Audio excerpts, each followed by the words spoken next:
Hello, ഇന്നത്തെ എൻ്റെ video ഈ ഫോട്ടോയിൽ കാണുന്ന പോലുള്ള നമ്മൾ കുട്ടികൾക്കൊക്കെ ഇട്ട് കൊടുക്കുന്ന ക്രോപ്പ് ടോപ്പ് എങ്ങനെയാണ് സ്റ്റിച്ച് ചെയ്യുന്നത് നോക്കാം കേട്ടോ. അപ്പോൾ ഞാനിവിടെ ഒരു വയസ്സുള്ള കുട്ടിക്ക് വേണ്ടിയിട്ടാണ് സ്റ്റിച്ച് ചെയ്തത്. ഞാൻ കോമൺ ആയിട്ടുള്ളൊരു അളവ് എടുത്തിട്ടാണ് സ്റ്റിച്ച് ചെയ്തത്. അപ്പോൾ ഇതിൽ ചെറിയൊരു അബദ്ധം എനിക്ക് പറ്റിയിട്ടുണ്ടായിരുന്നു. അതായത് കോമൺ ആയിട്ടുള്ളൊരു അളവ് എടുത്തു കഴിഞ്ഞപ്പോൾ എനിക്ക് ആ ഒരു അളവിൽ ഞാൻ സ്റ്റിച്ച് ചെയ്തപ്പോൾ കുഞ്ഞിനത് ഇട്ട് കൊടുത്തപ്പോൾ അത് കുറച്ച് വലുതായിരുന്നു കേട്ടോ.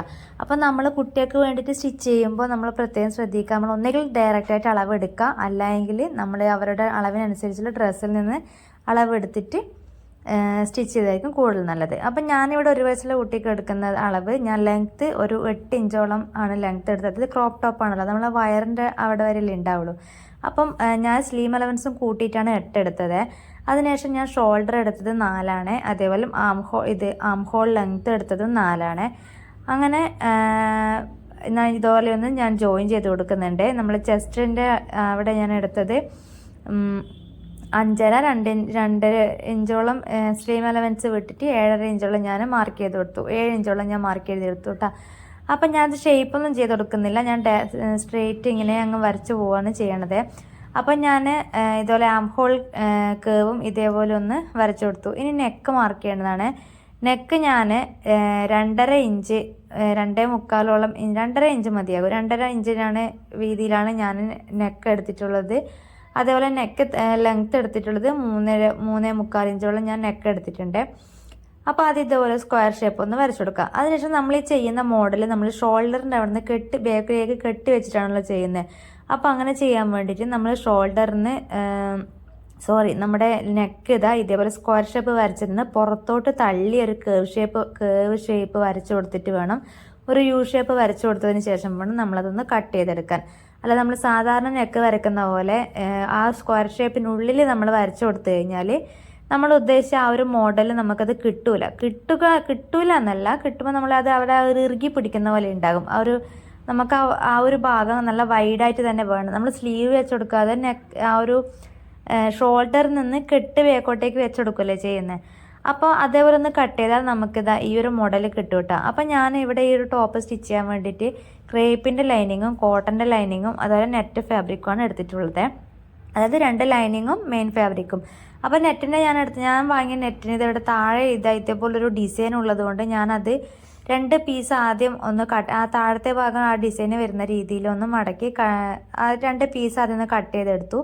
അതിനുശേഷം ലൈനിങ് വെച്ചിട്ടാണ് അതൊന്ന് ലൈനിങ്ങിൻ്റെ അളവിൽ അതൊന്ന് കട്ട് ചെയ്ത് കൊടുക്കണത് കേട്ടോ. അപ്പോൾ ഇതേപോലെ ഞാൻ 2 പീസ് ഒന്ന് കട്ട് ചെയ്തെടുത്തു. അതിനുശേഷം ലൈനിങ് വെച്ചിട്ട് മെയിൻ ഫാബ്രിക് കൂടി ഒന്ന് കട്ട് ചെയ്തെടുത്ത്. അപ്പോൾ ഞാൻ മുന്നേ പറഞ്ഞ പോലെ നമ്മൾ കോമൺ ആയിട്ടുള്ള ഒരു അളവ് എടുത്ത് സ്റ്റിച്ച് ചെയ്യുമ്പോൾ നമ്മൾ ചിലപ്പം വലുതായി പോകും, ചിലപ്പോൾ ചെറുതായി പോകും. അപ്പോൾ അതൊന്ന് കാര്യമായിട്ട് ശ്രദ്ധിക്കേണ്ട ഒരു കാര്യമാണ് കേട്ടോ. എനിക്ക് നല്ലൊരു അബദ്ധം തന്നെയാണ് പറ്റിയത്. കാരണം കുഞ്ഞിനിട്ട് കൊടുത്തിട്ട് അത് വലുതായിട്ടുണ്ടപ്പോൾ എനിക്ക് വല്ലാണ്ട് സങ്കടം വന്നുപോയി.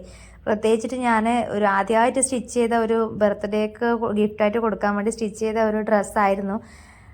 അപ്പോൾ കുഴപ്പമില്ല, അത് ടൈറ്റ് ചെയ്താലും ഇടാൻ പ്രശ്നമൊന്നുമില്ല. അപ്പോൾ ഞാൻ ബേക്ക് ഭാഗം ഈ ഒരു രീതിയിലാണ് ഞാൻ സ്റ്റിച്ച് ചെയ്തെടുത്തത്.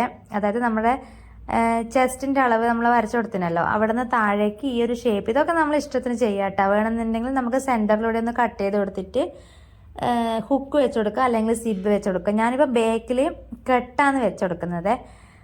അപ്പോൾ ബാക്ക് പീസും ഞാൻ അതേപോലെ ഒന്ന് കട്ട് ചെയ്തെടുത്തു. അതിനുശേഷം ഞാൻ എന്താ ചെയ്തതെന്ന് വെച്ചാൽ ക്രേപ്പിൻ്റെ തുണിയിൽ നിന്നാണ് ആ ഒരു സ്ട്രിപ്പ് വെച്ച് കൊടുക്കണമല്ലോ, നമ്മൾ ബാക്കിൽ വള്ളിയാണല്ലോ വെച്ച് കൊടുക്കുന്നത്. അപ്പോൾ ആ വള്ളിയാക്കാൻ വേണ്ടിയിട്ട് ഇതേപോലെ ഞാൻ ക്രേപ്പിൻ്റെ തുണിയിൽ നിന്ന് 2 ഇഞ്ച് വീതിയിൽ ഇതേപോലെ ഒന്ന് കട്ട് ചെയ്തെടുത്തു കേട്ടോ. അത് നമ്മൾ അതേപോലെ ഡോറിയാക്കാൻ വേണ്ടിയിട്ട് നമ്മൾ നെറ്റിൻ്റെ മെയിൻ ഫാബ്രിക്കിൽ നിന്ന് ഒരു 2 പീസ് കൂടി ഇതുപോലെ ഒന്ന് കട്ട് ചെയ്തെടുത്തു. അതിനുശേഷം ഞാൻ ഇതെങ്ങനെ സ്റ്റിച്ച് ചെയ്തതെന്ന് വെച്ചാൽ ആദ്യം നമ്മൾ നമ്മുടെ മെയിൻ ഫാബ്രിക്കിൻ്റെ ചീത്ത വശത്ത് വെച്ചിട്ട് നമ്മുടെ ക്രേപ്പിൻ്റെ ലൈനിങ് ഒന്ന് സ്റ്റിച്ച് ചെയ്ത് കൊടുക്കുക കേട്ടോ. അതായത് നമ്മുടെ നല്ല മെയിൻ ഫാബ്രിക് എന്ന് വെച്ചാൽ നെറ്റാണല്ലോ, നെറ്റിൻ്റെ ചീത്ത വശത്ത് വെച്ചിട്ട് ക്രേപ്പിൻ്റെ ലൈനിങ് ആദ്യം ഒന്ന് സ്റ്റിച്ച് ചെയ്ത് കൊടുക്കുക. സ്റ്റിച്ച് ചെയ്ത് കൊടുക്കുമ്പോൾ നമ്മൾ എന്തായാലും ഇതേപോലെ പിന്ന് കുത്തി വെച്ച് കഴിഞ്ഞതിന് ശേഷം വേണം നമ്മൾ സ്റ്റിച്ച് ചെയ്ത് കൊടുക്കാൻ വേണ്ടിയിട്ട്, ഇല്ലെങ്കിൽ ഉറപ്പായിട്ടും അത് തെന്നിപ്പോകും. അപ്പോൾ ഞാൻ ആദ്യം ക്രേപ്പിൻ്റെ ലൈനിങ് ഇതേപോലെ ഒന്ന് ബാക്ക് സൈഡിൽ വെച്ചിട്ടൊന്ന് സ്റ്റിച്ച് ചെയ്ത് കൊടുത്തു. ഇനി നമ്മുടെ കോട്ടൻ്റെ ലൈനിങ് നമ്മുടെ ഫ്രണ്ട് പീസിൽ തന്നെ നല്ല വശത്ത് തന്നെ വെച്ചിട്ടൊന്ന് ഒരു 4 ഇഞ്ചിൽ വിട്ടിട്ട് നമ്മളിതുപോലെ ഒന്ന് സ്റ്റിച്ച് ചെയ്ത് കൊടുക്കുക. അപ്പോൾ നമ്മളത് സ്റ്റിച്ച് ചെയ്യുമ്പോൾ ആ ഷോൾഡറിൻ്റെ അവിടെ നമ്മളൊരു ഗ്യാപ്പ് വിടണം കേട്ടോ. അതായത് നമ്മുടെ വള്ളി ഇതേപോലെ ഒന്ന് കയറ്റി ഇതേപോലെ ഒന്ന് വെച്ചുകൊടുത്തിട്ട് അതുകൂടി ഒന്ന് നമ്മൾ ജോയിൻ ചെയ്ത് കൊടുക്കണം. അവിടെ വരെ ഒന്ന് സ്റ്റിച്ച് ചെയ്ത് കൊടുക്കണം. അതിനുശേഷം നമ്മൾ ഈ ലൈനിങ് ഒന്ന് തിരിച്ചിട്ട് കൊടുക്കുക. തിരിച്ചിട്ട് കൊടുക്കുമ്പോൾ നമ്മുടെ നീറ്റായിട്ട് നമ്മുടെ ടോപ്പും നമുക്ക് കിട്ടും. അതുപോലെ ആ വള്ളിയും അവിടെ ഫിക്സായിട്ട് കിടക്കും കേട്ടോ.